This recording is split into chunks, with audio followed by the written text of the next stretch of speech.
एक प्रोफेसर था Immanuel Kant. वो एक जर्मन फिलोसोफर था। वो सुबह 5 बजे उठता था और 5 बजे उठने के बाद 3 घंटा कुछ लिखता था। उसके बाद 9 बजे जाता था वो अपने यूनिवर्सिटी में जाकर के 4 घंटा लेक्चर देता था। उसके बाद 1 बजे वो उसी रेस्टोरेंट पे जाकर के रोज़ खाना खाता था और उसके बाद फिर शाम को वापस से उसी पार्क में फिर से टहलने के लिए जाता था और फिर रात में 3 घंटा कुछ लिखता था। और ये काम ये रिपीटेडली वो 40 साल तक के करता रहा।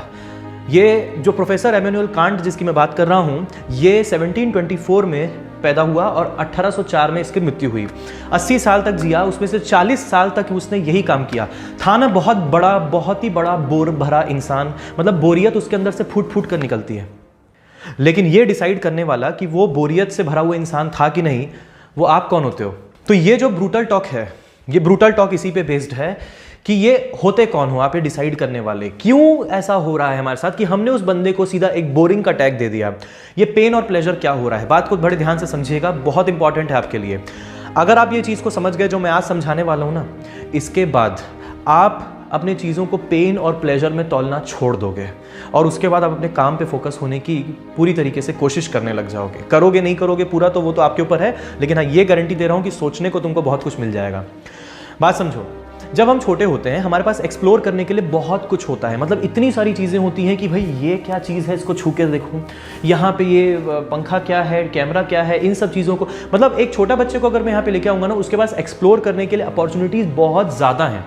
लेकिन आज की डेट में हम इतना एक्सप्लोर क्यों नहीं करते? क्योंकि हमने सब कुछ देख लिया है, ये रीज़न है क्या? नहीं, एक्चुअली हमने ये समझ लिया है कि दुनिया में इतना कुछ है सीखने के लिए और देखने के लिए कि जितना हम ऑलरेडी जान चुके हैं इतने कुछ सालों में, उतने में ही अपन बस करते हैं। और हमने अपने लिए खुद फिक्स्ड रूल्स बना रखे हैं और उन फिक्स्ड रूल्स को फॉलो करते हुए हम अपने जीवन को जीना चाहते हैं। ये रूल्स हमने खुद भी बनाए हैं और यही रूल्स हमें किसी से पता भी चले हैं, मतलब पेरेंट्स से, आसपास के लोगों से, नेबर्स से, स्कूल्स कॉलेजेस से, हर जगह से कुछ रूल्स बनाए हैं कि भैया पढ़ोगे तो अच्छी नौकरी मिलेगी, है ना, नौकरी अच्छी मिलेगी तो शादी बढ़िया लड़की से हो जाएगी। हर चीज़ को हमने तौलना शुरू कर दिया है पेन और प्लेजर के टर्म्स में। ये ऐसा इसलिए हुआ है कि जब पहली बार फॉर एग्जांपल किसी ने लड़के ने, छोटे बच्चे ने आइसक्रीम चुराई थी अपने रेफ्रिजरेटर से, तो उसकी मम्मी ने उसको बहुत डांटा था। उसको आइसक्रीम, ये तो पता चल गया कि आइसक्रीम बहुत अच्छी चीज़ होती है, लेकिन ये भी पता चल गया कि चुराना अच्छी बात नहीं है। तो अब हमने उन चीज़ों को जनरलाइज कर दिया और अगर कभी भी कोई भी चीज़ को अगर हम इस तरीके से बिना किसी भी कंसेंट के अगर हम उठाने की कोशिश करते हैं तो हमारे दिमाग में चीज़ आती है कि हाँ, चोरी करना बुरी बात है, क्योंकि इसका रिजल्ट मैं पहले भी भुगत चुका हूं अपने पास्ट में, बचपन में।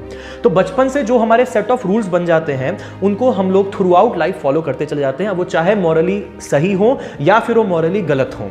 ये जो हमने over a period of time pain और प्लेजर का कॉन्सेप्ट गेन किया है कि अगर मैं ये पहनूंगा तो मैं अच्छा दिखूंगा, अगर फॉर एग्जांपल मैं यूट्यूब में वीडियोस बनाऊंगा तो मेरी फॉलोइंग बढ़ेगी, अगर फॉर एग्जांपल मैं इस तरीके से ये पढ़ाई करूंगा तो मुझे ये जॉब मिलेगी।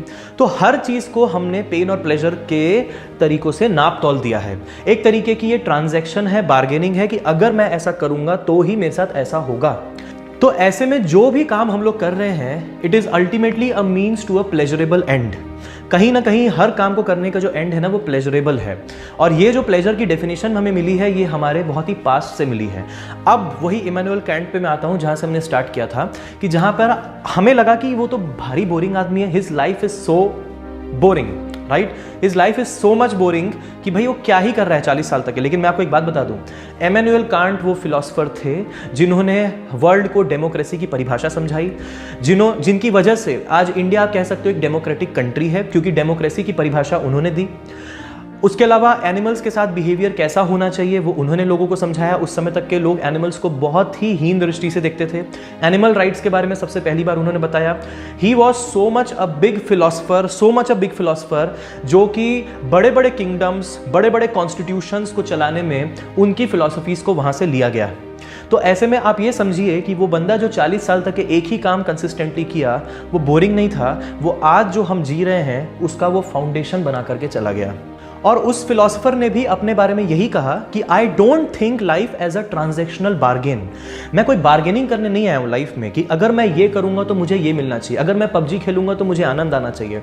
अगर हर चीज़ को हम पेन और प्लेजर के नज़रिए से देखने लग जाएंगे तो ऐसे में एक पॉइंट ऑफ टाइम के बाद you won't be able to be happy at any point of time, because कहीं ना कहीं उस चीज़ में आपको खामियां दिखेंगी। पेन महसूस होगा तो आप उस काम को छोड़ देंगे, प्लेजर महसूस होगा तो उस काम की तरफ आप ड्रिवन हो जाएंगे। जब आप उस काम को for the sake of that work only करते हैं कि मेरे को मजा आता है पढ़ाने में आज की डेट में, तो मैं लगा रहता हूं पढ़ाने में, 4-4 6-6 घंटे लगा रहता हूं, कंटिन्यूअसली लगा रहता हूं, क्योंकि मुझे मजा आता है उस चीज को पढ़ाने में, मुझे मजा आता है यूट्यूब में वीडियोस बनाने में। इट डज नॉट मैटर, मैंने कभी नहीं सोचा था कि 2 मिलियन के आसपास जो होंगे सब्सक्राइबर्स हो जाएंगे। मैं बस बनाता रहा, जब जब समय मिलता रहा बनाता रहा। तो जब कोई पूछे मेरे से कि भाई सक्सेस कैसे मिलती है, सक्सेस तब मिलती है जब आप उसको पेन और प्लेजर में काउंट करना छोड़ देते हैं और सिर्फ अपने काम में फोकस करते हैं। क्योंकि हमें ये कंडीशन कर दिया गया है बचपन से कि हम जो भी करेंगे उससे साथ एसोसिएटेड या तो कोई पेन होगा या तो कोई प्लेजर होगा। अगर आप अच्छे से पढ़ोगे तो आप एक IAS ऑफिसर बनोगे, अगर अच्छे से नहीं पढ़ोगे तो आलू प्याज बेचोगे। ये सब जो चीज़ें, जो मानसिकता डेवलप हो गई है, ये मानसिकता हमें हर चीज़ को पेन और प्लेजर के नज़रिए से देखने पे मजबूर करती है। आपको चीज़ों को, अगर आपको लंबे समय तक के अपने गोल में कंटिन्यूसली फोकस रहना है, कुछ लोग बोलते हैं फोकस नहीं रह पाते, तो ब्रूटल टॉक है उन लोगों के लिए जो अपने गोल पे फोकस रहना चाहते हैं। अब आपको करना क्या होगा? अब आपको बस ये फोकस करना होगा कि अगर आप पढ़ाई कर रहे हैं तो just for the sake of studying focus on study, not for the sake of doing this और गेटिंग दैट। नो, अगर you will be focusing on study just for the sake of studying, it won't matter is it painful activity or pleasurable, because pain और pleasure से आता है comparison. फिर आप studies को compare करने लग जाएंगे किसी और दूसरी एक्टिविटी के साथ कि उस एक्टिविटी को करते वक्त तो मुझे मजा आ रहा था, इस एक्टिविटी को करते वक्त मुझे मजा नहीं आ रहा है। ऐसे में उस एक्टिविटी के तरफ आप ड्रिवन हो जाएंगे और ये एक्टिविटी आप करेंगे नहीं। आप बिल्कुल ध्यान से समझिए कि आपका दिमाग आपके साथ कैसे खेलता है, क्योंकि आपकी गलती इसमें नहीं है। जिस तरीके से हम बचपन से कंडीशन होते हुए आए हैं, जिस तरीके से पेन और प्लेजर की परिभाषा हमारे दिमाग में फीड कर दी गई है, बस वही हम हर चीज़ में फॉलो करते हैं, इर्रिस्पेक्टिव ऑफ कि उस चीज़ में वो चीज़ फॉलो करनी चाहिए या नहीं करनी चाहिए।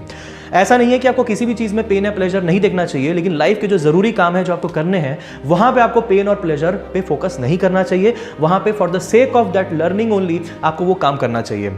अब जब कभी फॉर एग्जांपल म्यूचुअल फंड्स के बारे में कोई सोचते हैं तो लोग सोचते हैं कि म्यूचुअल फंड्स में मेरे पास तो पैसा ही नहीं है, मैं कैसे इन्वेस्ट करूंगा। इसका मतलब वो इनडायरेक्टली ये सोच रहे हैं कि मेरे को बेनिफिट नहीं आएगा तो मैं कैसे इन्वेस्ट करूंगा।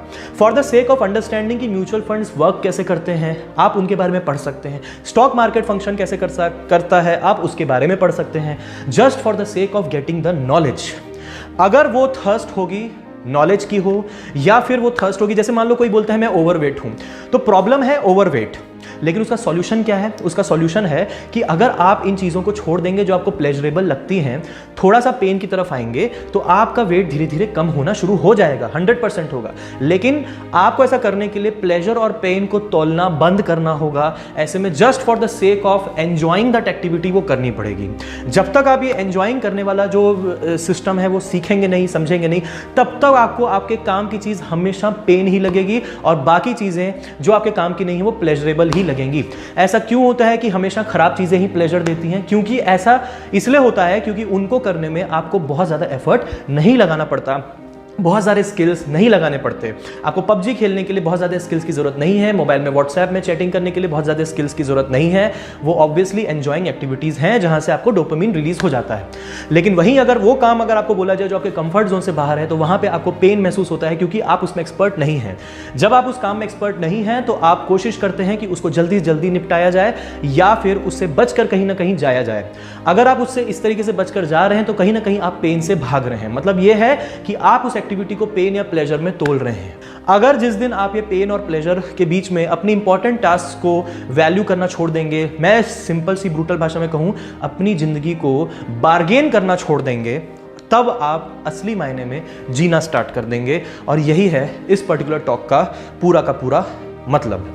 आई होप आप ये फिलॉसफी समझ पाए होंगे पेन और प्लेजर की। और जब भी आप कोई एक्शन लेंगे तो आप अपने एक्शन के बेसिस पे जज करिए कि आप उस पे पेन या प्लेजर इन पे फोकस होकर वो काम कर रहे हैं या फिर just for the sake of वो वर्क आप वो वर्क करना चाहते हैं।